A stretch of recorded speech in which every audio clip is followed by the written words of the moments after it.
İşğaldan azad edilmiş bölgələrdə həyata keçirilən bərpa və inkişaf işləri sözün əsl mənasında təqdirə layiqdir. 5 il ərzində reallaşan infrastruktur və sosial layihələrə nəzər yetirdikdə, görülən işlərin həqiqətən də böyük miqyasda olduğu açıq-aydın görünür. Zəngəzur dəhlizi layihəsi Azərbaycanın 2020-ci ildə qazandığı tarixi qələbədən sonra yaranan geosiyasi reallığın ən mühüm nəticələrindən biridir. Horadizdən Zəngilanın Ağbənd qəsəbəsinədək uzanan yeni yollar, dəmir yolu xətləri, körpülər və tunellər Qarabağ və Şərqi Zəngəzurun yenidən dirçəlişini nümayiş etdirir. Bugün burada Azərbaycanın cənub-qərb sərhədində ölkənin iqtisadi gələcəyini müəyyən edən iki mühüm layihə, Horadiz-Cəbrayıl-Zəngilan Ağbənd avtomobil yolu və Horadiz-Ağbənd dəmir yolu icra olunur. Son 5 ildə Horadiz-Cəbrayıl-Zəngilan Ağbənd avtomobil və dəmir yolu xətləri, həmçinin Ələt-Osmanlı, Osmanlı-Horadiz və Naxçıvan dəmir yolu marşrutları üzrə böyük tikinti işləri aparılır. Tunellər, körpülər, stansiyalar hamısı bu dəhlizin tərkib hissəsidir. Hazırda dayandığımız yer Həkəri stansiyası, Zəngəzur dəhlizinin tərkib hissələrindən biridir. Buradan keçəcək dəmir yolu xətti Naxçıvana, oradan isə Türkiyəyə birbaşa çıxışı təmin edəcək.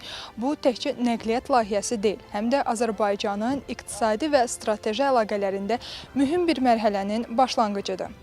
Bu halda həm ölkə daxili nəqliyyat əlaqələri bərpa olunur, həm də Cənubi Qafqaz Avropa ilə Asiya arasında strateji körpü rolunu qazanır. Bu nəhəng layihə artıq regionun geo-iqtisadi mənzərəsini dəyişir. Bu dəhlizin digər ölkələr üçün də əhəmiyyəti olduqca böyükdür. Türkiyə üçün Zəngəzur dəhlizi, Şərqi Anadolu əyalətlərinin iqtisadiyyatının inkişafının stimullaşdırılması, eləcə də Mərkəzi Asiya ilə Avropa arasında mal təchizatı zəncirlərinin çevikliyinin təmin edilməsi deməkdir. Zəngəzur dəhlizi layihəsinin mühüm hissələrindən biri olan Ağbənd qəsəbəsində yerləşən dəmir yolu üzərindəki tuneldə işlər sürətlə davam etdirilir, tikintidə müasir texnologiyalar tətbiq olunur və onu da bildirim ki, tunellər 3 hissədən ibarətdir və 95% işlərin artıq yekunlaşdığı bildirilir. 2026-cı ilin ortalarında isə iş prosesinin tamamilə yekunlaşmağı nəzərdə tutulur. 2020-ci ildə şanlı ordumuzun Qarabağda əldə etdiyi zəfərdən sonra Azərbaycan Zəngəzur dəhlizi təşəbbüsünü həm danışıqlarda, həm də əməli addımlarla irəli aparıb. Orta dəhlizin bir hissəsi olan Ələt-Osmanlı dəmir yolu cüt xətlidir. Elektrikləşdirilməyib və 60 kilometr uzunluğundadır. Tikinti quraşdırma işlərinə 2024-cü ildə başlanılıb. 2027-ci ildə tamamlanması planlaşdırılır. Hazırda işlərin 30%-i yerinə yetirilib. İllik buraxılış qabiliyyəti 40 milyon ton olacaq. Hal-hazırda durduğumuz layihə Horadiz, Cəbrayıl, Zəngilan, Ağbənd avtomobil yoludur. Avtomobil yolu birinci texniki dərəcələrə uyğun olaraq inşa edilir. Ümumi uzunluğu 123,6 kilometrdir. 123,6 kilometrlik yolun 78,5 kilometrlik hissəsi 6 hərəkət zolağından ibarətdir.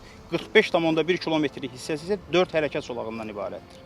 Avtomobil yolunda hərəkət hissəsinin eni 14 və 21 metr, torpaq yatağının eni isə 21,5 və 29 metr təşkil edir. Avtomobil yolu üzərində 8 ədəd qovşaq inşa edilib, 44 ədəd alt keçid, 5 ədəd üst keçid, 314 ədəd müxtəlif diametrli su ötürücü qurğu inşa edilmişdir. Tunellərə gəldikdə isə tunellərin ümumi uzunluğu 12 kilometr təşkil edir və 3 tuneldən ibarətdir. Bununla yanaşı, layihə üzrə 24 ədəd körpünün tikintisi nəzərdə tutulub ki, hansı ki bu körpülərdən artıq 23-ü tikinti işləri tamamlanıb, bir körpüdə isə tikinti işləri hələ də davam edir. Osmanlı-Horadiz dəmir yolu xətti tək xətlidir və elektrikləşdirilməyib. Marşrutun uzunluğu 143 kilometrdir. Tikinti işləri 2025-2028-ci illərdə həyata keçiriləcək. İllik buraxılış qabiliyyəti 15 milyon ton təşkil edəcək. Horadiz-Ağbənd dəmir yolu xəttinin 99-cu kilometrində təhlükəsizlik məqsədi ilə inşa edilən qaleriyanın tikinti prosesi davam edir. Ümumilikdə 4 tunel, 3 qaleriya tikilir.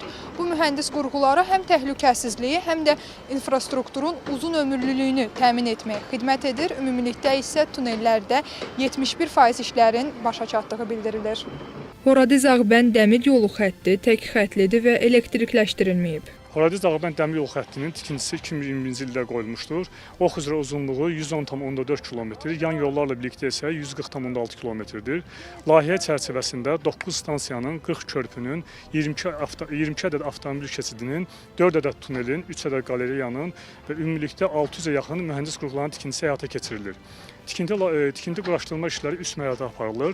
Birinci mərhələdə Horadiz, Yuxarı Mərcanlı, Şükürbəyli, Soltanlı mənzilləri arasında işlər həyata keçirilir. Azərbaycan Dəmir Yolları Qapalı Səhmdar Cəmiyyətinin tikinti layihələrinin idarə olunması departamentinin tikinti meneceri Cavad Əlifsədov bildirdi ki, bu hissə üzrə işlərin böyük əksəriyyəti artıq tamamlanıb. Hazırda dəmir yolu vasitəsilə Araz İqtisadi Zonasının sənaye parkına yüklərin daşınması həyata keçirilir. İkinci mərhələ üzrə Soltanlı, Qumlaq, Həkəri, Minciman stansiyaları əhatə edir. Bu mərhələ üzrə də torpaq işləri və mühəndis qurğularının tikintisi artıq tamamlamaq üzrədir. Onu da qeyd edim ki, bu mərhələ üzrə dəmir yolu xətti təbii relyef, Xudafərin hidroqovşağının suyunun maksimal qalxma səviyyəsindən aşağıda yerləşdiyinə görə bu hissədə əlavə körpülər tikilmişdir və müxtəlif cür qoruyucu tədbirlər yerinə yetirilmişdir. Onu da qeyd edim ki, bu mərhələ üzrə Azərbaycanın ən uzun dəmir yolu körpüsü inşa edilib, uzunluğu 771 metr və 23 aşırımdan ibarətdir. Cavad Əlifsədovun sözlərinə görə 3-cü mərhələ üzrə işlər də paralel olaraq davam etdirilir. Ərazidə 108 metr uzunluğunda monolit dəmir beton qaleriya inşa olunur. Burada gördüyünüz kimi dik qayalıq və dağlıq olduğundan qaya parçalarının qopub dəmir yolu üzərinə düşmə riskləri mövcuddur. Bu səbəbdən bu hissədə qaleriya layihələndirilmişdir. Horadiz-Ağbənd dəmir yolu xəttinin ox üzrə 75,6 km, yan yollarla birlikdə isə 86 km reşkval çərçivələri quraşdırılıb. Həmçinin 66 km hissəsində uzunölçülü relslərin quraşdırılması artıq başa çatıb. Ümumi olaraq Horadiz-Ağbənd dəmir yolu xətti üzrə fiziki tərəqqi 68% təşkil edir. Marşrutun Ermənistan ərazisindən keçməsi səbəbindən layihələndirmə və tikinti işlərinin həyata keçirilmə tarixi müəyyən edilməyib. Naxçıvan dəmir yolu xətti tək xətlidir və elektrikləşdirilməyib. Marşrutun uzunluğu 188 km-dir.